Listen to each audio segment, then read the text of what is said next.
வருகின்ற சனி பிரதோஷம் ரொம்ப அற்புதமானது.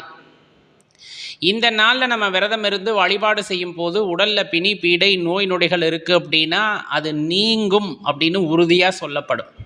இன்னொன்று, சனி பகவானுடைய பார்வையினால் ஏற்படக்கூடிய பிரச்சனைகளிலிருந்து விமோக்ஷனம் கிடைக்கும் அப்படின்னு சொல்லுவாங்க. ஏன்னா இப்போ குறிப்பிட்டு சில ராசிகளுக்கு பார்த்தீங்க அப்படின்னா சனி பகவானுடைய உக்ரமான பார்வையில் ரொம்ப கஷ்டப்பட்டுட்டு இருப்பாங்க. அவங்க எல்லாமே இந்த சனி பிரதோஷத்தன்னைக்கு சிவபெருமானுடைய ஆலயத்திற்கு சென்று சிவபெருமானை வழிபடும் பொழுது அந்த தாக்கங்களிலிருந்து படிப்படியாக நம்மை பாதுகாத்து கொள்ளலாம் அப்படிங்கிறத தெரிஞ்சுக்கணும். ஏன்னா இறைவனை சரணடைந்து விடுகின்றோம் அப்படிங்கும் போது அந்த தாக்கம் படிப்படியாக குறைய ஆரம்பிக்கும். அதற்காகத்தான் அப்படிப்பட்ட நாளில் காலையில் எந்திரிச்சு குளிச்சுட்டு நெற்றி நிறைய விபூதி அணிந்து கொண்டு உபவாசத்தை ஆரம்பிக்க வேண்டும். ஒரு நாள் உண்ணாமல் இருக்க முடிந்தால் தண்ணீர் மட்டும் அறிந்து கொண்டு உபவாசமாக இருந்து மாலையிலே நடக்கக்கூடிய அந்த பிரதோஷ வழிபாடுகளிலே கலந்து கொள்வது ரொம்ப